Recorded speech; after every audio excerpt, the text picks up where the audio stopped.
아니 구명조끼도 아니고 지금 수색하는 놈 군대가 어디가 있냐고 제가 그 구명조끼 얼마나 한다고 그 구명조끼도 아니고 지금 수색을 시키냐고 여기서 이거 밑장 정말 센데 이거 살인 아닌가 이거 살인인데 내가 어저께 걱정이 돼서 내가 어저께 전화를 했는데 내가 어쩌게 전화 왔다가 딱 2분인가 했어. 문조심하라고 비가 많이 오는데 내가 못 살아가지고 내가 어떻게 살아가.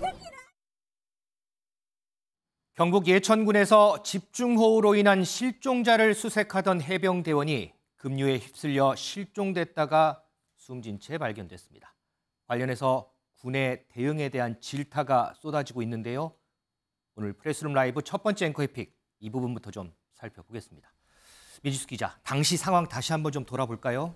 네, 예천군에 비가 정말 많이 내렸습니다. 네. 실종자들을 수색하기 위해 해병대는요, 약 1,600여 명의 장병을 여기에 투입을 해서 수색 작업을 이어갔습니다. 이들은 하천에 수십 명씩 나란히 서서 이른바 인간띠를 만들어서 수색 작업을 했는데요. 네. 여기서 이 해병대 1사단 포병대대 소속이던 이 최수근 일병, 이 부대원 20명과 함께 어제 오전 9시쯤 내성천 일대에서 수색 작업에 들어갔습니다.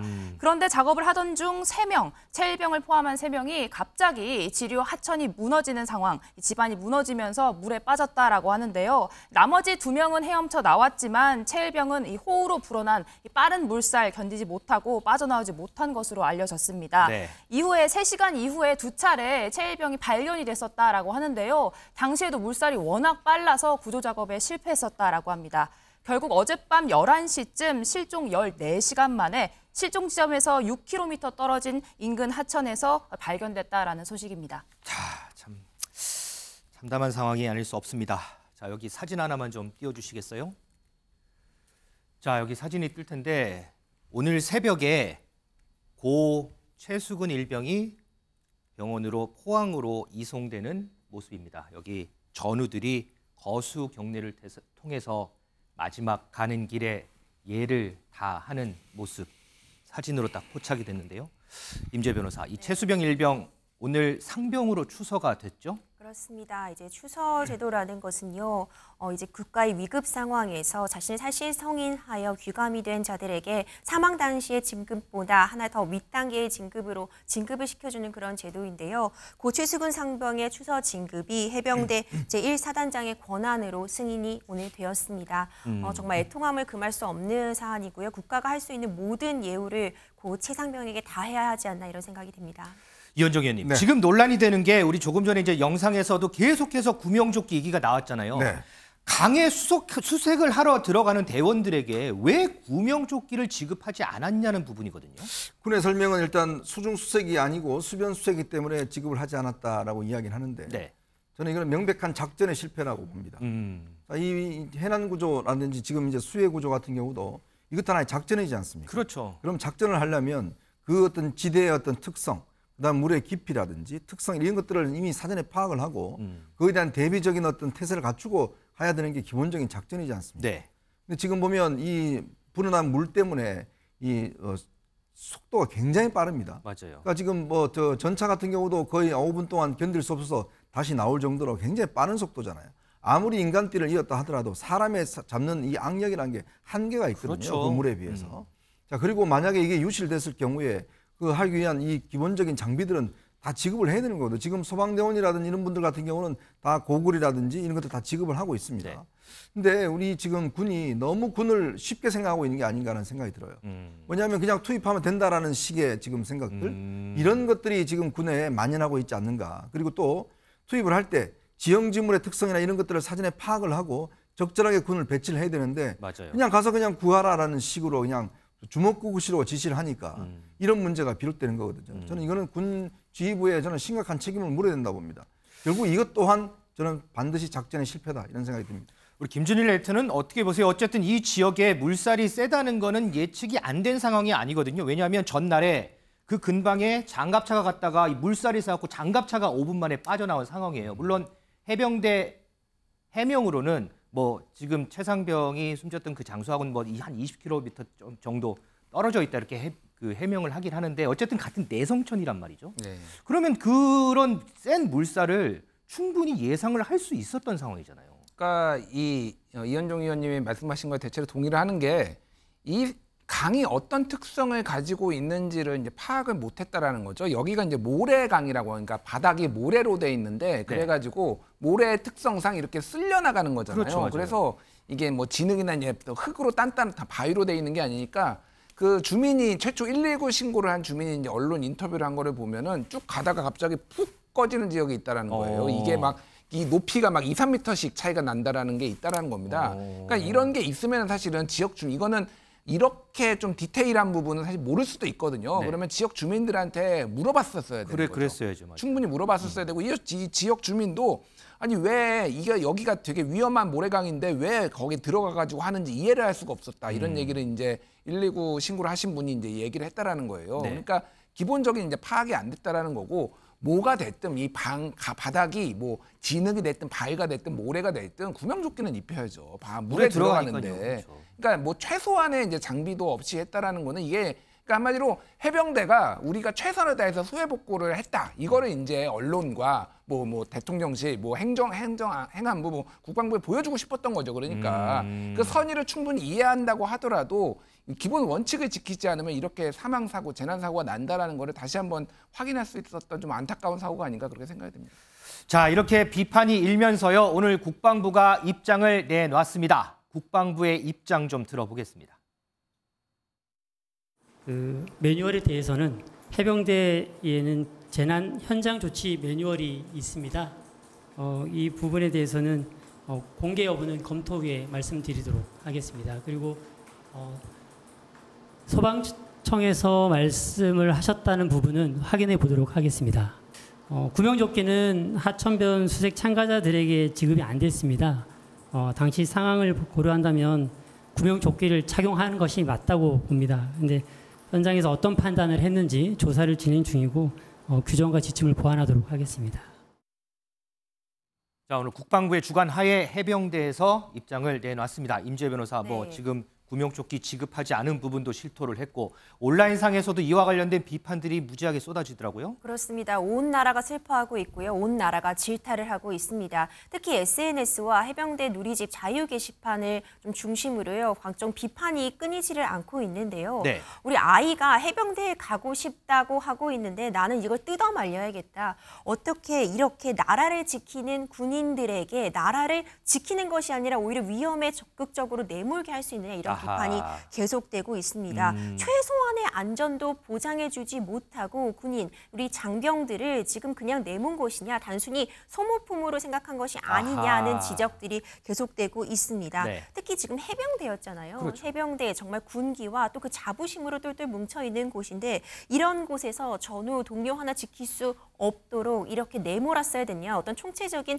지휘관의 어떤 부재가 있었다 이런 부분도 지적이 되고 있고요. 또 많은 네티즌들은 운 좋게 살아남은 장병들의 어떤 정신적인 부분이나 이런 부분도 우려를 표하고 있습니다. 이건 반성으로 끝날 문제가 아니라 무고한 이 희생자가 다시 나오지 않도록 정말 적극적이고 총체적인 개편이 이루어져야 된다고 봅니다. 그런데 또 하나 논란이 되는 게 해병대가 이제 오늘 새벽에 최수근 상병 사망 사실 알리면서 조의나 유감 표명도 하지 않았어요? 사실 조의나 유감 표명이 가장 먼저 있었어야겠죠. 아니, 그럼요, 당연히. 처음에 이제 고 최수근 상병의 사망 사실을 알리는 그런 문자에서는 이런 네. 부분에 대한 언급이 없이 일단 조의나 유감을 표한 부분은 없었던 걸로 알려져 있습니다. 아이고. 그 이후에 다시 이제 국방부 출입 기자단에 보낸 문자에서는 유족에게 사과하고 조의를 표현했습니다. 호우 피해 복구 작전에서 임무를 수행하다 순직한 해병대원의 명복을 빈다고 했으며 이후 유족 여러분들께도 깊은 위로와 사과의 말씀을 드린다며 또한 국민 여러분들께도 심려를 끼쳐 죄송하다 이런 부분을 이제 이후 문자에서는 또 남겼는데요. 네. 해병대는 현재 이제 수사를 계속 진행 중이며 헌신하다 순직한 우리 해병에 대해 최고의 예우를 갖추겠다고 밝힌 바 있습니다. 그렇군요. 자, 민수 기자, 앞서 우리가 이제 오열하는 유족의 모습들을 봤는데 이 최상병의 아버님도 국가에 헌신한 소방관이셨더라고요. 그렇습니다. 고인이 된 최수근 상병 이 전북 소방본부에서 27년 동안 근무해서 지금도 현직에 계신 이 소방 공무원의 외아들이었다라고 합니다. 결혼 생활 10년 만에 정말 어렵게 얻은 외아들 장손이었다라고 아이고, 하는데요. 숨진 해병의 이모는 시험관 시술을 몇 번이나 해서 정말 어렵게 얻은 조카다. 지금 숨진 사실을 고인의 아버님의 할머니에게는 말도 하지 못했다 이런 안타까운 소식을 전하기도 했습니다. 한달음에 현장에 달려온 고인의 아버지도 아까 보신 것처럼 어떻게 키운 자식인데 앞으로 어떻게 살아가야 할지 모르겠다. 기본도 안 지키는 상황에 대해 굉장히 격분하는 모습을 보였습니다. 안타까운 소식 더 있습니다. 최상병은요. 지난 3월 말에 입대해서 아직 100일 휴가도 나가보지 못한 신병이라고 합니다. 참 100일 휴가도 아직 나가지 못한 신병인데 마지막에 아버지하고 나눴던 대화 내용이 알려졌더라고요. 네, 정말 안타깝습니다. 이 소방대원인 아버님은 또 얼마나 이 물의 위험성에 대해 잘 알고 계셨겠어요. 그럼요. 18일에 마지막 2분 정도 전화통화를 아들과 나누셨다고 하는데요. 지금 비가 많이 오고 물이 불어서 너무 위험해 보인다. 몸을 조심해라 이런 말을 남기셨다고 해요. 이 아버지의 간절한 당부는 아빠와 아들의 마지막 대화가 됐습니다. 참, 이 아버님이 27년간 소방관 일을 하면서 얼마나 많은 인명 구조를 하셨겠습니까? 마지막에 물 조심하라는 이 말이 참 좀 짠한 것 같습니다. 윤석열 대통령도 고 최수근 상병의 순직을 애도하면서 국가 유공자로서 최대한의 예우를 갖추겠다 이렇게 밝혔고요. 여야 정치권에서도 이 최 상병의 순직에 애도의 뜻을 나타냈습니다. 여야 정치권 목소리 좀 듣겠습니다. 오해라는 부모님의 절규가 가슴을 먹먹하게 하고 있습니다. 무정부 상태라느니 컨트롤 타워 부재라느니 하며 무리한 정쟁을 부추기며 깎아내리기에 급급한 모습은 수해 복구와 피해자 지원, 앞으로 예방 대책 마련에 하등의 도움이 되지 않습니다. 재난을 정쟁의 소재로 삼으려는 잘못된 패습은 이미 구태일 뿐입니다. 수색 작업을 하던 해병대 병사가 실종됐다가 숨진 채 발견됐습니다. 안타까운 일입니다. 국방부는 재발 방지를 위해서 경위를 철저하게 규명하고 장병들의 안전 대책을 철저하게 점검하기 바랍니다. 재난은 현재 상황입니다. 정부와 여당은 재난의 원인을 과거 정부 탓으로 돌리거나 남 탓을 하지 말기 바랍니다. 김준일 에디터. 이게 지금 얘기를 들어보면 앞에 보면 지금 국민의힘은 이 뭐 성금도 모금하겠다고 하고 어쨌든 애도하는 마음은 한결같아요. 다 똑같아요. 여야가. 그런데 뒤에 덧붙이는 말을 더 들어보면 여야의 마음은 한 마음이 아닌 것 같아요. 네, 뭐 이제 민주당 입장에서는 뭐 전 정부 때 뭐 조치 때문에 잘못했다 이런 게 이제 뭐 여당에서 나오니까 얘기를 한 거고 뭐 야당에서는 그러니까 여당에서는 정쟁하지 말라는 건데 일단 뭐 이제 최상병 굉장히 정말 안타깝고 저도 사실 결혼 10년 만에 어렵게 애를 가져가지고 저 마음이 굉장히 좀 절절하게 느껴집니다. 근데 지금 어쨌든 최상병을 빼고서도 지금 46명이 사망을 했고 지금 4명이 실종됐어요. 지금 50명이 사망 실종이고 51명이 됐습니다. 그렇죠. 이거 대부분은 다 인재거든요. 그러니까 이거를 정쟁을 삼지 말라라고 하는 게 맞는 것인지. 왜냐하면 이게 대부분 문제가 있는 거 아닙니까? 그러니까 정쟁 불리하면은 정쟁을 삼지 말라라고 지금 하시는 것 같은데 원인 규명을 해야 돼요. 이 부분은. 그러니까 이거는 뭐 따져볼 부분은 따져봐야 된다는 거고 이거를 지금 책임을 안 지는 이 문화가 저는 굉장히 문제라고 봅니다. 오늘 동아일보의 김순덕 대기자 칼럼 제목이 무정부 상태 오송 지하차도 이태원 참사와 뭐가 다른가. 내용의 핵심은 대통령부터 책임을 안 지고 아무도 그 책임 문책을 안 하니까 지금 이런 일이 발생한다라는 거거든요. 그러니까 저는 뭐 이거에 정쟁이고 뭐고 그런 거에 떠나가지고 이 부분에 있어서 잘잘못한 사람들을 다 징계를 해야 되고 시스템을 다 이제 점검을 해야 되는 그런 부분이 굉장히 필요하다고 봅니다. 더불어서요. 이 재해 상황을 지휘하고 관리하고 감독해야 할 임무 단체장에게 있지 않겠습니까? 그런데 이 단체장들의 말 한마디 한마디가요. 지금 수해로 고통을 겪고 있는 이 국민의 마음을 더욱 허탈하게 하고 있습니다. 그 관련된 목소리 좀 들어보시죠.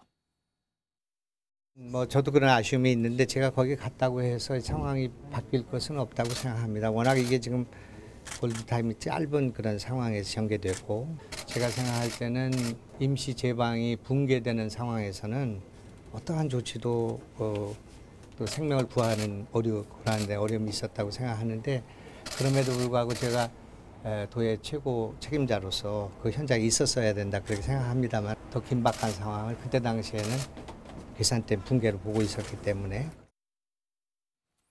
이현중 의원님, 정치권의 정쟁도 그렇고 제가 있어서도 별로 달라질 게 없었다라는 얘기도 하고. 그러면 아예 지사를 없애면 되겠네요. 아이고. 지사가 본인이 뭐 달라질 게 없다고 그러면 아예 지사직을 그만두면 될 거 아닙니까? 정말 저는 저렇게 무책임한 이야기를 할 수 있을까라는 생각이 들어요. 얼마 전에 대통령실도 고위 관계자가 뭐 가도 뭐 분명 없었을 것이다 이야기하는데 각자의 위치를 지킨다는 거 이게 굉장히 중요한 문제입니다. 각각 책임 있는 사람이 위치를 지킨다는 거 마찬가지죠. 충북도지사가 이 관련돼서 이 상황을 지켰다면 공무원들이 정말 바짝 긴장해서 움직였지 않겠습니까? 그러니까 자기 하나 어떤 움직이는 것 자체가 아래 이든 부하들한테 상당히 영향을 줄 수가 있는 거죠. 그 자리에 있었으면 상황이 달라질 수도 있었겠네요. 그렇죠. 그리고 충북도지사라고 그러면 총체적인 책임을 무한 책임을 져야 되는 거 아니겠습니까? 그런데도 불구하고 저렇게 변명을 한다는 거 저는 이 정말 공직자 자격이 없다라고 생각이 듭니다. 그리고 또 좀 전에 우리가 여야 이 반응을 봤는데요. 작년에 우리가 수혜가 있었지 않습니까? 맞아요. 자, 그 이후로 이 법안 개정안이 12개의 법안 개정안이 올라와 있었습니다. 한 건도 통과가 안 됐습니다. 지금까지. 아이고, 참. 아니 정쟁과 관련된 뭐 검수완박 등등 법안은 그렇게 죽기 살기로 이야기를 하면서 왜 국민의 재난과 관련된 법은 아직까지도 한 건도 통과되지 않았을까요? 아이고, 참. 자, 그래 놔놓고 이제 애도한다? 이제 뭐 탓이다 이야기를 하는데 조금 있으면 또 잊어버릴 겁니다. 정말 자기가 해야 될 일이 있습니다. 국회는요, 법을 제도를 개선하는 게 가장 큰 임무예요. 그러면 국민의 생활과 관련된 재난 관련된 그 법을 개정하는 게 있는데 지금까지 하나도 개정을 안 했습니다. 자, 그래 놔놓고 이제 애도를 표명하면 무슨 소용이 있겠습니까? 그리고 현장을 지키지 않았던 또 총체적인 책임 있는 지금 자치단체장이 저렇게 내가 뭐 거기 있었다고 해서 상황이 달라졌을까라는 저런 이야기?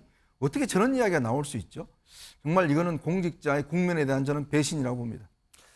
지금 이현정 위원의 논평이요. 지금 책임 있는 자리에 계신 분들이 다들 한 번씩 한 번 더 좀 깨우쳐 봤으면 어땠을까, 어떨까 저는 좀 이런 생각을 좀 해봅니다.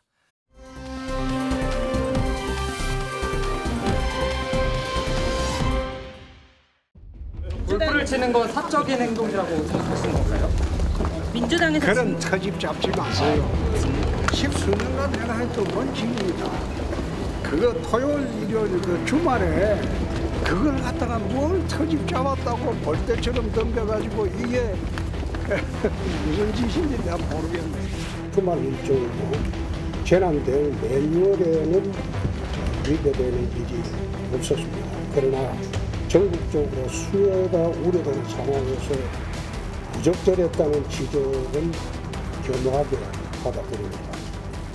수혜로 상처 입은 국민과 당원동지 여러분들에게 심려를 끼쳐드린 점에 대해서 다시 한번 사과 말씀드립니다. 자, 오늘 국회에서는 2건의 윤리위가 예정이 돼 있습니다. 이들 각각의 윤리위에선 어떤 결과가 나올지 저희가 예상을 좀 해보겠습니다. 먼저 시간 순서로요. 잠시 후에 오후 4시 30분에는 국민의힘 윤리위가 열립니다. 여기서는 이른바 수해 골프로 논란이 된 홍준표 대구시장에 대해서 징계 절차를 개시할지 이 부분을 논의하는데 요 얘기부터 좀 해보겠습니다. 이현정 의원님. 네.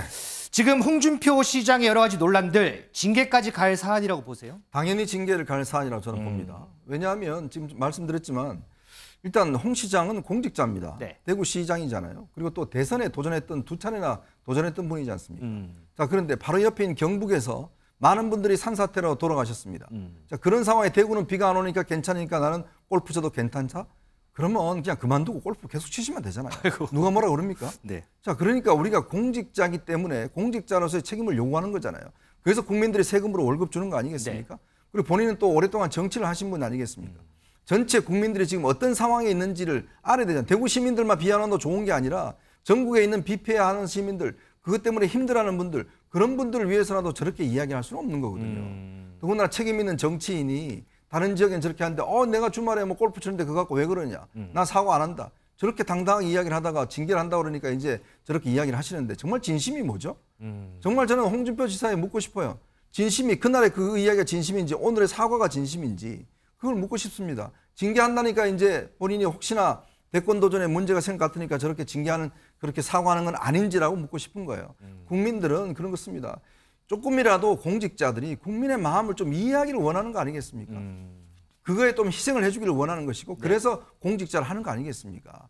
저는 그래서 이 문제는 국민의힘이 다른 건 뭐 사과한다고 넘어갈 것이 아니라 이거는 정말 원칙적으로 대응을 해야 된다. 그래야지만 국민들이 집권 여당에 대한 신뢰를 할 수 있다는 생각이 듭니다. 그러면 지금 이런 상황이면 징계 수위는 한 어느 정도 나올 거라고 예상하세요? 저는 뭐 제명까지는 심하다고 보지만 그러나 거기에 준하는 저는 조치는 충분히 해야 돼요. 예전에 이제 홍문종 의원 같은 경우도 수액 골프 쳤다가 제명이 된 사례가 있습니다. 사례가 있죠. 그리고 더군다나 이 자치단체장은 그보다 더 큰 책임이 있잖아요. 한 시를 지금 책임지고 있는 분 아니겠습니까? 네. 그런데도 불구하고 또 그것이 본인이 잘했다라고 저렇게 이야기를 하고 있으니 그거에 대해서는 저는 응당의 책임을 물어야 된다는 생각이 듭니다. 김준일 에디터, 홍준표 시장 뭐 그동안 계속해서 당당한 모습이었는데 어제 이제 징계위가 열린다는 소문에 대구시장에서 갑자기 기자회견을 해서 고개를 숙였고 오늘도 보니까 오늘 4시 반에 열리는데 그 전에 소명 자료도 또 다 제출을 했더라고요. 예. 평소에 홍준표 시장의 이미지를 생각하면 난 잘못한 거 없는데 징계하려면 하십시오 이렇게 할 것 같은데 왜 이렇게 좀 다른 모습을 보일까요? 아까 뭐 이현정 의원이 잠깐 뭐 대선 얘기도 잠깐 하시긴 하셨는데 원래 근데 홍준표 시장이 급변합니다. 태도가 원래 본인에게 유리한 방식으로 좀 많이 전에부터 그랬던 것 같고 그러니까 두 가지인 것 같아요. 하나는 이게 여론이 심상치 않다. 본인이 그렇게 얘기했는데 지금 뭐 자기를 지지해주거나 옹호하는 사람들이 거의 없거든요. 그러니까 이게 조금 여론 심상치 않고 이제 징계 수위가 굉장히 높게 나올 것으로 예상되니까 낮춰보자라고 하는 거고 또 하나는 이제 제가 그 지난 월요일 방송에서도 얘기를 했는데 그러니까 내로남불이 너무 심한 거예요. 홍준표 시장이 본인이 얘기했던 과거의 발언들하고 배치되는 게 많습니다. 그때 3.1절 골프 제가 예시를 들어드렸잖아요. 이해찬 맞아요. 2006년에 3.1절 골프 때 그때 홍준표 시장이 고의든 과실이든 결과에 대해 무한 책임을 지는 게 정치적 책임이고 정치인의 도리라고 본인이 얘기를 했어요. 그러면서 이해찬 대표한테, 그러니까 총리한테 사퇴하라고 했거든요. 네. 그러니까 똑같은 얘기입니다. 그러면은 여기 이 말대로 그러니까 이게 내로남불이 너무 심하고 이게 전언인데 홍준표 시장이 이 얘기가 이제 들어가니까 제가 그런 말을 했어요라고 그런 얘기를 했다라는 얘기를 제가 전언으로 들었어요. 그러니까 기억도 안 나시는 겁니다 지금. 그러니까 이게 염치가 없는 거죠. 그러니까 좀 바짝 이제 좀 태도를 바꾼 게 아닌가 그렇게 보여집니다. 그럼 김준일 에디터가 예상하는 징계 수위는 어느 정도 됐어요? 저도 제명까지는 갈 문제인가? 저는 제명도 할 수도 있다고 봅니다. 근데 이제 제명까지는 아니고 뭐 탈당 권유 아니면 당원권 정지 정도가 나오지 않을까 그렇게 보고 있습니다. 자, 저희가 이현정 의원, 김준일 에디터에게 나름대로의 징계 수위에 대해서 예상을 좀 물어봤는데 국민의힘 내에서도요, 이 홍준표 시장의 징계 수위를 놓고 여러 가지 얘기가 나오고 있습니다. 그 얘기 좀 듣겠습니다. 저는 뭐 사과까지 했기 때문에 구두 경고로 끝냈으면 좋겠어요. 핵심은 두 가지 이슈인데 온 국민이 슬퍼하는 상황에 이제 리더가 공감대가 없고 당을 어렵게 했다. 이제 본인이 사과한 것이고 그다음에 이제 골프 친 것 자체를 문제 삼을 수 있는가? 많이 변했잖아요. 시대가 많이 변했고 붕진계는 없을 거라고 보고요. 근데 홍문종 전 의원이 왜 2006년에 수해 골프 쳤다가 제명당한 사례가 있어서 거의 20년 전이잖아요. 그전에는 뭐 국경절에 골프 치는 것도 문제가 됐고. 유흥 골프를 하지 아니한다. 당직자나 당 소속 공직자는 뭐 그렇군요. 재난시나 그런 규정이 있어요. 명문화되어 있습니다. 그래서 이걸 사과했다고 해서 없던 일로 하기는 어렵지 않을까. 징계 수위 관련해서 좀 참작될 부분이 있을 수 있다는 사과를 했기 때문에 의견이 있는 걸로는 알고 있습니다. 자, 우리 임질 변호사 보시기에는 어제 홍준표 시장이 사과를 했단 말이죠. 그 부분이 오늘 윤리위, 그러니까 오늘 윤리위는 뭐 징계 수위를 결정하는 건 아니에요. 징계 절차를 할지 말지를 이제 결정하는 과정인데 오늘 윤리위에 영향을 줄까요? 어떨까요? 네, 영향이 있을 수밖에 없을 것 같습니다. 사실 재판하다 보면은요, 판결 선고 직전에는 거의 누구나 다 반성문을 제출합니다. 네, 우리가 양형에 있어서 참작되는 요소다 이렇게 보는데요. 사실 굉장히 중요한 부분이 어떤 문제되는 행동이 있을 때 내가 그 부분을 인지하고 반성을 하고 있는지 여부가 최종적으로 어떤 형을 받는 데 있어서 영향을 주고는 있거든요. 당연히 전혀 반성도 없이 여전히 내가 잘못한 게 없다고 하는 사람과 내가 실수를 인정하고 잘못한 사람은 좀 달리 평가될 부분이 있잖아요. 그렇기 때문에 사실 이번에 사과가 있었기 때문에 어느 정도 양형에 있어서 결국 어떤 정도의 징계 수위를 받는 데 있어서 당연히 참작은 될 수 있을 것으로 보이는데 네. 그렇다고 해서 죄가 있던 게 없어지는 건 또 그건 아니거든요. 그렇기 때문에 이번 사과는 어쨌든 반드시 있었어야 되는 사고가 아닌가 이런 생각이 듭니다. 알겠습니다. 자, 그리고 두 번째 오늘 오후 6시 30분입니다. 국회 윤리특위가 열리는데 여기에서는 코인 논란을 일으킨 무소속 김남국 의원에 대한 징계 수위가 결정될 것으로 보입니다. 자, 민지숙 기자. 네. 윤리심사자문위원회가 지금까지 조사를 쭉 했어요. 조사를 해서 봤더니 상임위 도중에 코인 거래를 한 횟수가 이게 우리가 상상하는 그 이상이던데요, 이게? 그렇습니다. 자문위에 따르면요. 상임위 중에 무려 200차례 넘게 코인 거래를 했다라고 합니다. 이 과정에서 현금화한 액수 이 99억 원에 이른다라고 전해졌는데요. 네. 이는 지난달에 김 의원이 자문위에 출석을 해서 자신이 상임위 중에 이 코인을 거래한 건 사실이지만 두세 차례밖에 되지 않는다. 또 소액이다 이렇게 주장했던 것과 전혀 다른 사실입니다. 지금 민지숙 기자가 얘기했던 전혀 다른 사실입니다. 김남국 의원 어떤 얘기를 했는지 기억나시나요? 기억 상기하는 차원에서 그때 했던 얘기 좀 들어보겠습니다. 이게 상임위 시간 내냐, 시간 외냐 이걸 떠나서 너무나 제가 잘못한 일이라고 생각이 됩니다. 그래서 이게 너무 소액이어서 이제 정확하게 기억을 못 하고 있고 액수가 이 정도 되면 얼마나 되는 거예요? 몇천 원 정도 몇천 원이요? 수준입니다. 네.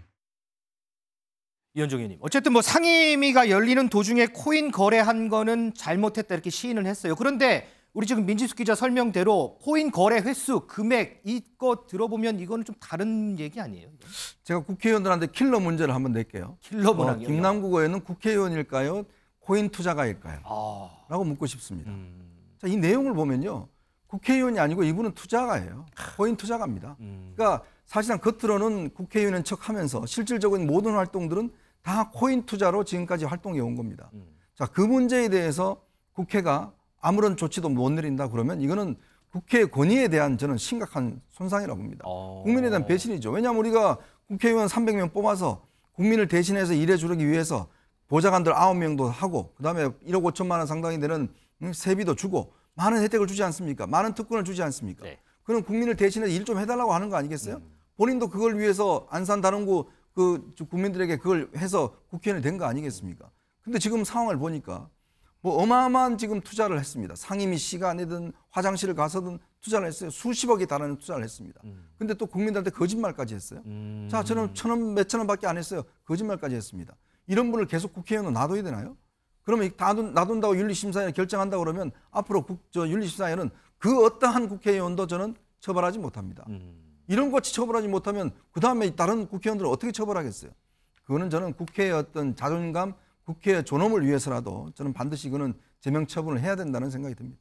김준일 에디터, 어쨌든 이 부분이 윤리심사 자문위가 조사를 한 부분이니까 오늘 징계 수위 결정하는데 이 부분도 영향이 많겠죠? 그렇죠. 뭐 이제 본인의 해명이나 이런 것, 과거에 했던 발언들이 굉장히 사실관계와 배치되는 거 이런 것들 이제 뭐 문제가 분명히 있다고 보고요. 다만 이런 해명도 했어요. 뭐 대선 자금 세탁이네 하는 것들은 모두 터무니없는 허위 사실이고 근거 없는 정치 공세다라는 부분은 지금까지 나온 바로는 이제 대선 자금과 관련된 거는 뭐 확인되지 않고 있죠. 그러니까 그러니까 저는 저거는 맞다고 봅니다. 다만 그거를 빼더라도 이 행위 자체가 너무 심각한 거죠. 그러니까 그래서 다만 이제 뭐 최초 의혹이 제기되다 보면은 각종 의혹이 원래 제기가 됩니다. 이거를 가지고 이제 누구를 이제 고소하네 뭐 이런 것도 저는 국회의원이 적절치 않다고 보고 저는 이미 지난주 방송에서 한번 제가 얘기를 했던 것 같은데 빨리 사퇴해야 된다고 국회의원. 제 개인적인 의견은 그렇게 이미 말씀을 드렸거든요. 계속해서 그 입장을 계속 유지하시는 거예요? 아니 저는 뭐 그때 딱 터지는 순간부터 이건 빨리 사퇴가 하는 게 맞다. 그리고 윤리위의 결정을 지켜보겠지만은 이거는 뭐 이제 뭐 좀 중징계가 나와야 되지 않을까 그렇게 봅니다. 자, 여야요. 김남국 의원 이 징계 관련해서요. 공통적으로 국민 눈높이를 강조하고 있습니다. 여야의 목소리 좀 들어볼까요? 뭐 구제불능 김남국이라고 해야 되죠. 뭐 그러니까 좀 반성하고 자중하고 해야 될 사람인데 그 이제 도덕성은 완전히 상실한 거죠. 그 연말 직전에는 코인을 사는 거죠. 코인을 샀다가 신고 안 해도 되잖아요. 예. 그 해가 바뀌면은 그때 다시 현금화하는 거죠.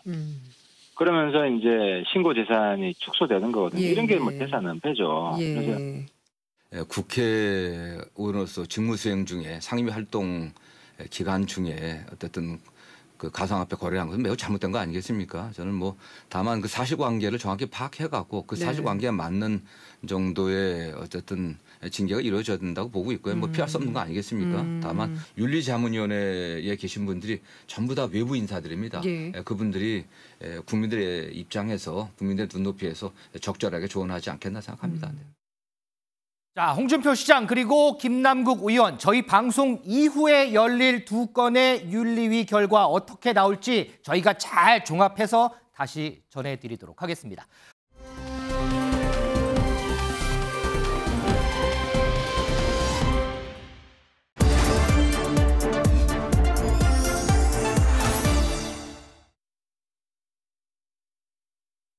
네, 뉴플리 오늘 제목은요. 검찰 전기 고문 수준의 압박, 이해찬의 이재명 손절 신호 물음표입니다. 이 쌍방울의 이재명 당시 경기도지사 방북 비용 대납 의혹, 당시 북측 인사 리호남이 이 벤츠도 필요하고 헬리콥터도 띄워야 한다, 38억 원 상당의 비용을 청구했고, 여기에 김성태 쌍방울 회장이 이 사실을 이화연 전 부지사에게 보고한 뒤 대신 내줬다라는 겁니다. 최초로 우리 경기도가 인도적 지원을 하기 위해서 식량 협조를 하기 위해서 북측과 접촉을 합니다. 좋은 전망이 예상되고 있어서 그 송금 자체에 대해서 지금 부인을 하고 있는 상황이라서 그런 부분에서 대북 송금과 전혀 상관이 없다. 그리고 당시 경기도가 어떤 그 대북 송금을 대납을 받을 정도의 어떤 상황도 아니었었다라는 점에 대해서 상황 설명도 지금 하면서 당시 내용에 대해 본인 혐의를 지금 부인하고 있는 상황입니다. 네, 하지만 최근 이화영 전 부지사 기존의 진술을 일부 뒤집었다라는 소식이 전해졌는데요. 이런 심경의 변화를 놓고 이 전 부지사의 아내가 민주당에 보낸 자필 편지가 공개됐습니다. 이 검찰이 자신의 남편을 지난 10달 동안 독방에 가둬 협박하고 회유하고 있다라며 신체적인 고문보다 심한 이 심리적인 압박은 군사 독재 시절 전기 고문만큼 무섭다 이렇게 적었습니다. 그러면서 이 모든 것은 방북 대납 프레임으로 이재명 대표를 기소하기 위한 조작 수사라고 주장했습니다. 탄원서의 내용이 사실이라면 검찰은 반인권적이고 불법적인 조작 수사를 서슴없이 자행해 오고 있는 것입니다. 검찰의 인권유린, 인격 말살을 도저히 묵과할 수 없습니다. 쌍방울 김성태 회장의 일방적 조작 진술에 대해서 이 부지사에게도 허위 진술을 회유, 압박하고 있다는 내용이 바로 그 충격 그 자체라고 할 것입니다. 네, 어제 이재명 대표 본인도요, 검찰의 정치 수사다 이렇게 꼬집었는데요. 여당은 민주당이 정당한 영장이라는 꼼수를 쓰며 약자 코스프레를 하고 있다 이렇게 날을 세웠습니다. 이화영 부지사가 그 대표님 대북 송금을 보고했다라는 진술이 나왔다는데 이거 검찰이 수사를 해야 되는데 자꾸 정치를 하고 있는 것 같습니다. 그래서 추가 제보. 지금 뭐 수재 상황에서 네, 됐어요? 이재명 대표에게 묻습니다. 언제까지 계속 헛웃음과 사실 무근을 이야기하며 도망갈 것입니까? 역시 악마는 디테일이 있다는 것이 다시 한번 확인되었습니다. 야당 탄압이라는 억지 주장을 펼치며 그동안 약자 코스프레를 반복해 왔지 않습니까? 이런 꼼수가 통할 것이라고 생각하는 그 논리 구조가 신기할 정도입니다. 옴수 정당다운 발상이라고 하지 않을 수가 없습니다. 네, 여기에 방북 일정 이재명 대표의 측근인 정진상 전 정무조정실장의 요청으로 본격 추진됐다. 이렇게 검찰에 진술한 내용도 추가로 전해졌습니다. 이화영 부지사의 진실 고백으로 쌍방울과의 인연은 내의 하나 사입은 게 전부라는 이재명 대표의 말이 얼마나 뻔뻔한 거짓말이었는지가 확인되고 있습니다. 이 대표 스스로 이 정도는 돼야 측근이라고 인정한 정진상 실장의 요청으로 이재명 지사의 방북이 전격 추진되었다는데 여전히 이재명 대표는 모르는 일입니까? 아니 그럼 경기도 지사만 빼고 핵심 참모들이 모여서 이런 엄청난 불법을 강행했다는 말입니까? 손바닥으로 하늘을 가릴 수는 없는 일입니다. 네, 전기 고문 수준의 압박이다. 압박 수사 의혹에 대해 검찰 수사팀도 곧바로 근거 없이 왜곡된 주장이라는 반박 입장문을 냈는데요. 이화영 전 부지사 구속된 이후 가족, 지인과 50회 이상 면회했고 국회의원들과도 7차례 특별 면회를 했다. 여기에 변호인 180여 차례 접견을 했고 독방에 수용된 것 역시 검찰이 정하는 게 아니라고 해명했습니다. 이러한 진실 공방이 이어지자 진술 번복 이유를 놓고 여론 재판이다, 희망이 없어서다 여러 해석이 나왔는데요. 검찰이 이재명 대표에 관련해갖고 대장동 사건에서 보여준 그런 행태를 또 보여주는 것 같아요. 또 장기간 그 피고인 구속시켜놓은 상태에서 일방적인 진술을 받고 그 진술을 또 일방적으로 특정 언론사에 흘려놓고 그다음에 여론 재판을 하려고 하는 게 아닌가.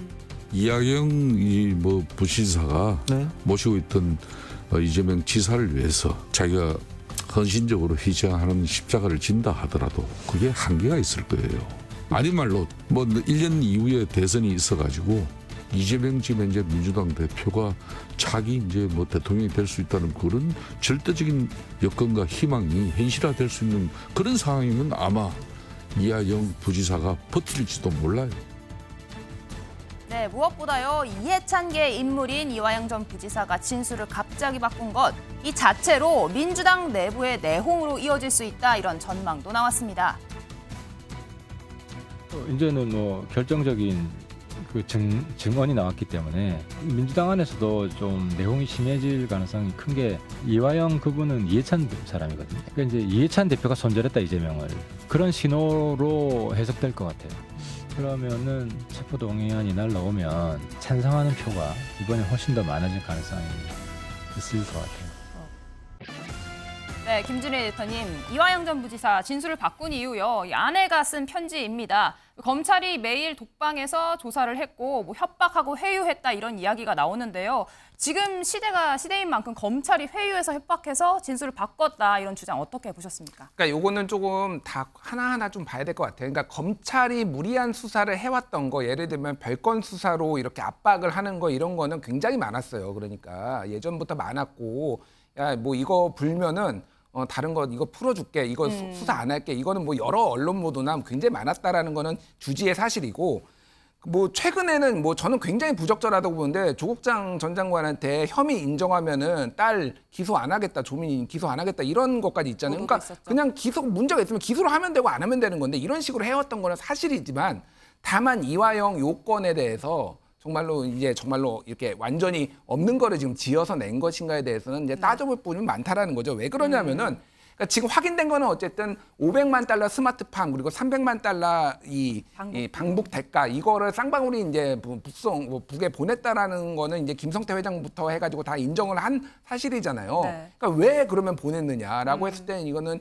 경기도나 이런 데에 도움이 없었으면 불가능하다라는 거면은 이게 상식적인 추론인 거죠. 그러니까 이게 이재명 대표가 알았을 거라는 거. 네. 그리고 거기에 이제 그 연결고리가 이제 나온 거라는 겁니다. 이재명 대표한테 보고가 됐다라는 거예요. 그래서 이게 정말로 그러니까 완전히 이제 허위인 거냐에 대해서는 저도 이제 의문을 가지고 있고 여러 가지 언론 보도를 보면은 이제 국정원 보고서에도 이게 나와서 그게 증거로 제출됐다라는 거예요. 그러니까 쌍방울 대북 송금 관련 내부 문건 이게 국정원 보고서에 있는데 이게 증거로 제시되니까 이화영 지사가 좀 버티기 힘들다라고 해서 스마트팜은 인정 안 하고 대북 송금 방북 대가 300만 불은 이제 인정을 했다 이런 추론들이 나오고 있거든요. 그래서 저는 이거는 좀 더 지켜봐야 된다라는 그런 말씀을 드리고 이제 내부 분열 같은 경우에는 지금 씨앗이 시작됐다라고 이제 보면 될 것 같습니다. 지금 굉장히 제가 보기엔 이재명 대표의 가장 큰 정치적 위기가 아닌가. 지금 다른 재판과 비교해봐도 이거는 제3자 뇌물죄의 결정적 증거가 될 수 있기 때문에 민주당의 갈등의 시작이 됐다라는 전체적인 진단에 동의하는 편입니다. 네, 이현정 의원님은 어떻게 보세요? 하태경 의원 발언도 있고 이해찬계 의원 이해찬 전 대표가 손절에 나선 시그널이다 이런 해석 어떻게 보셨습니까? 글쎄요, 그게 이해찬 전 대표로까지 확장한 거는 좀 무리가 있다고 봅니다. 그런 이제 이화영 지금 전 부지사가 처하고 있는 상황 자체가 굉장히 이렇게 진술하지 않을 수밖에 없는 그런 상황 같아요. 부인은 이제 탄원서를 내긴 했지만 그렇다면 저게 부인이 낼 게 아니라 변호인이 내야죠. 왜냐하면 또 요즘은 검찰 수사 단계에서 전부 다 변호인 다 입회합니다. 그 입회하는 이유가 뭐겠어요? 지금 뭐 사실은 검찰이 할 수 있는 수단이 별로 없습니다. 독방 넣는 것도 그러면 홍거방에 그러면 이 잡범들하고 같이 넣어요? 그럼 말이 안 되는 거거든요. 그건 교도소에 판단하는, 구치소에 판단하는 부분이거든요. 네. 그걸 가족 입장에서는 뭐 독방에 넣고 뭐 압박했다고 이야기하지만 당연히 압박받죠. 아니 검찰 수사하는데 압박 안 받는 사람이 어디 있습니까? 그거는 수사에 있어서 가장 기본적인 거거든요. 네. 그냥 쉽게 수사받는 죄는 없지 않습니까? 그러니까 그런 상황이기 때문에 이미 이제 이거는 이재명 대표와 관련된 특히 이제 뭐 제2의 유동규다라는 이야기인데 저는 네. 제2의 유동규보다는 더 훨씬 더 심각하다. 왜냐하면 유동규 씨는 실적인 이 이재명 대표의 어떤 핵심적인 측근은 아니었어요. 근데 이화영 부지사는 네. 가장 어떤 면에서 보면 정진상 씨와 비슷한 어떤 규모의 어떤 본인의 측근이고 또 이해찬 전 대표 연결시킨 연결고리 역할을 했거든요. 그렇기 때문에 오히려 유동규 씨보다 더 큰 파문을 일으킬 수도 있다. 저는 그런 생각이 듭니다. 네, 어쨌든 이화영 전 부지사의 이번 진술로요. 이재명 대표에게 이 제3자 뇌물죄를 적용해서 조만간 소환 조사할 거다, 영장을 청구할 거다 이런 전망도 나오고 있습니다. 이재명 대표 앞서 이 성남FC 후원금 의혹으로도 비슷한 혐의를 받았었는데요. 당시의 발언 직접 듣고 오시죠. 성남시의 소유이고 성남시의 세금으로 운영되는 성남FC를 어떻게 미르재단처럼 사유화할 수 있다고 생각하는 겁니까? 개인 주머니로 착복할 수 있는 구조가 전혀 아닙니다. 이걸 모를 리가 있겠습니까? 뇌물이란 단어를 한번 검색해 봤습니다. 성남FC 관련해서 제3자 뇌물죄로 이재명 당시 시장을 엮었는데요. 이재명 당시 시장 혹시 넌지시 건네는 이렇게 돈 받으신 적 있습니까? 왜 이러세요? 결과가 뒤집혔는데 이제는 어떻게 보실까요? 경찰에 물어보시죠. 왜 뒤집었나? 네, 이현정 의원님, 지금 당장 이번 사건으로도 조만간 이재명 대표 소환할 거다, 영장 청구될 거다 이야기도 나오는데 오늘 민주당 의원들 이야기가 회기 중에 치더라도, 영장을 치더라도 회기가 시작된 다음에 칠 거다 이런 전망들이 나왔거든요. 어떻게 보셨습니까? 그러니까 지금 뭐 일단 회기가 7월 달 돼 있고 또 8월 15일 되면 또 회기가 또 자동으로 소집됩니다. 네. 결산국회가 또 소집되거든요. 그다음부터는 바로 또 정기국회입니다. 그냥. 그러니까 결국은 아마 국회가 열리고 있는 상황에서 또 체포동의가 넘어올 수밖에 없는데 문제는 본인이 지금 국민들에게 약속한 게 있잖아요. 그 불체포특권 포기하겠다 약속을 네. 했지 않습니까? 근데 이게 법상 무조건 국회를 거쳐야 되거든요. 그럴 경우에 그럼 이걸 어떻게 할 것인지 아마 이 딜레마죠. 왜냐하면 최근에 또 당론으로 정당한 영장에 대해서는 불체포특권 행사 않겠다고 이야기를 했는데 그렇다면 이거는 정당하지 않는가? 라는 또 문제가 될 수가 있고 이번 사안은요. 저는 만약에 예를 들어서 이재명 대표 아까 이야기했지만 지난번 대장동 뭐 이런 것도 더불어서 굉장히 중대한 문제입니다. 제3자 뇌물 같은 경우 액수도 굉장히 큽니다. 그러면 아마 영장이 되면 나중에 영장 실질심사 할 텐데 굉장히 이재명 대표에게는 위기일 수 있어요. 네. 자, 그렇다면 본인이 이미 이 불체포 행사 안 한다고 이야기를 했고 그다음에 만약에 회의가 열리게 되면 이게 과연 그럼 의원들은 어떻게 할지 그렇기 때문에 이게 상당히 의원들한테는 지금 새로운 또 하나의 어떤 불씨가 떨어졌다 이렇게 볼 수가 있을 것 같습니다. 네, 새로운 불씨가 떨어졌다. 오늘 뉴플리 여기까지입니다. 다음 앵커의 픽 함께 보시죠.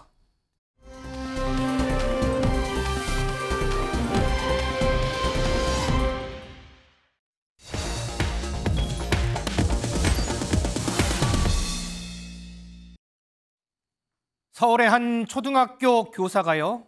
교내에서 숨진 채 발견되는 일이 있었습니다. 이번 앵커의 픽 이와 관련한 얘기 좀 해보겠습니다.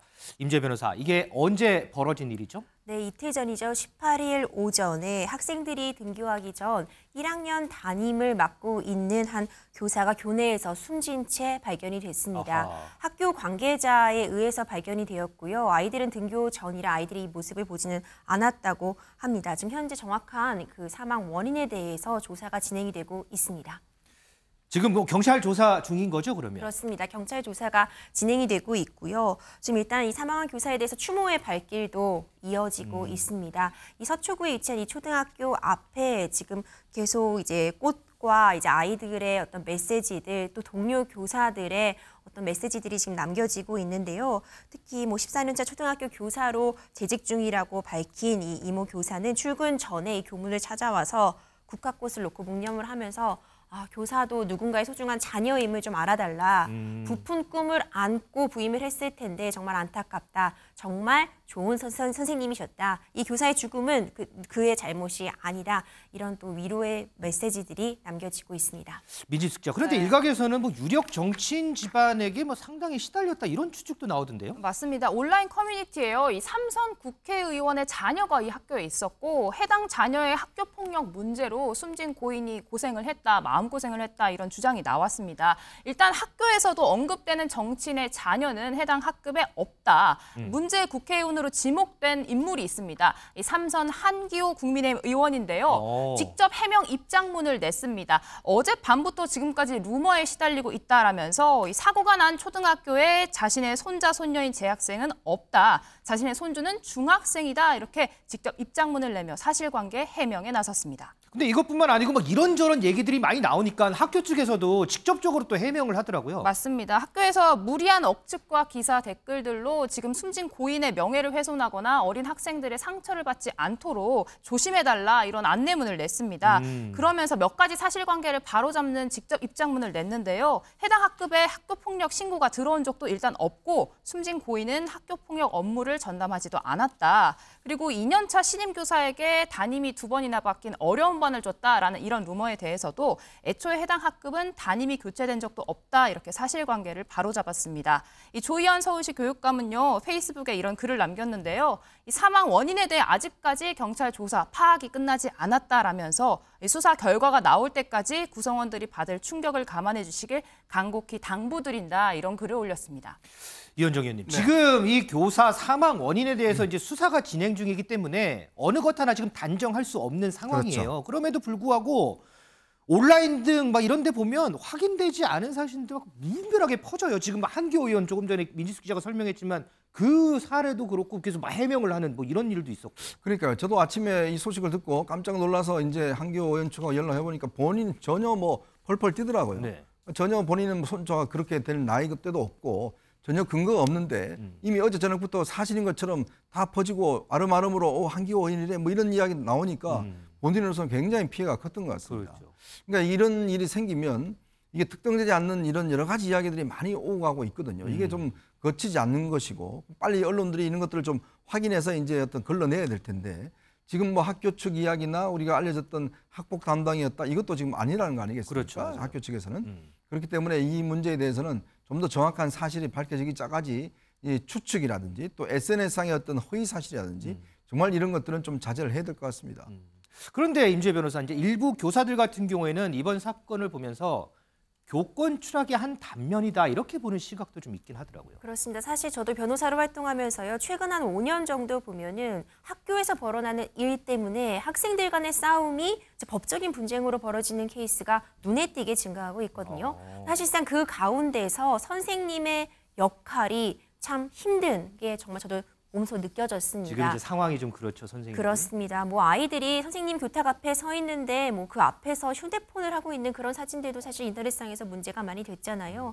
동료 교사들은 지금 워낙 사건이 지금 수사 중이기 때문에 어떤 원인을 밝히긴 조심스럽지만 어떤 학부모의 악성 민원이 제기돼서 힘들어하셨다는 그런 제보들도 나오고 있는 만큼 그 교권 추락의 한 단면을 보여주고 있는 것이 아닌가 하면서 우려를 표하고 있고요. 네. 학생들 그리고 학부모들 교권, 이 모든 것이 제대로 이루어져야 우리나라의 근간이 바로 설 수 있는 거잖아요. 교권이 추락했다는 이런 이야기가 들린다는 것 자체에서부터 문제가 시작되는 거 아닌가 싶습니다. 김준일 에디터, 이 부분이 뭐 물론 이번 사안과 관련이 있을지 없을지는 이제 좀 두고 봐야 하는 상황에 있지만 어쨌든 최근에 보면 어쨌든 선생님 얘기가 나왔으니까요. 이 교권 추락과 관련해서 상당히 얘기가 많이 나와요. 얼마 전에 또 뉴스를 봤더니 선생님 한 분이 또 초등학생한테 이렇게 폭행을 당해가지고 또 점치 3주 부상 입는 이런 뉴스도 있고. 네. 어떻게 보세요? 그러니까 그 사건부터 좀 말씀을 드리면은 이제 지난달에 있었던 일인데 초등학교 6학년이 좀 덩치가 크다고 합니다. 네네. 근데 이 학생이 그러니까 분노 조절 장애 이런 것들이 있어가지고 하루 1시간씩 특수반 수업을 받는데 본 진단을 받아서 이제 그런 교육을 따로 받는다는 얘기죠. 그런데 상담 대신 체육 수업을 하고 싶다 이 학생이 주장을 했는데 그게 이제 잘 안 받아지니까 교사를 폭행을 했다라는 거예요, 담임은. 근데 그냥 한 게 아니라 수십 대씩 때리고 매다 꽂고 발로 밟고 그래가지고 교사가 이제 전치 3주를 이제 입어서 지금 외상후 스트레스 증후군 진단까지 받았다는 겁니다. 그래서 이게 그러니까 참 학생의 인권도 중요하고 그리고 교사의 인권도 중요합니다. 그래서 이게 밸런스를 잘 맞춰야 되거든요. 이런 일이 뭐 완벽하게 막을 수는 없지만은 지금 교사들이 굉장히 이직을 하고 싶어 한다라는 거예요. 너무 많은 스트레스를 받아가지고. 그러니까 이게 교사들의 교육부나 교육청이 보호를 해줘야 되는데 오히려 이런 일이 있으면은 이러면은 조사 나가고 감사 나가고 왜 이거 언론에 알렸냐 이런 식으로 막 또 압박을 한다라는 거예요. 너 정교조 소속이야? 뭐 이런 식으로 또 막 교육청에서 물어보고 막 이런 일이 있다라고 합니다. 그러니까 이게 좀 보호를 해주고 어떻게 하면은 학생 인권도 보호하고 교사도 보호할 수 있는지 이거 교육부가 조금 많이 신경 써야 되지 않을까 그렇게 생각이 됩니다.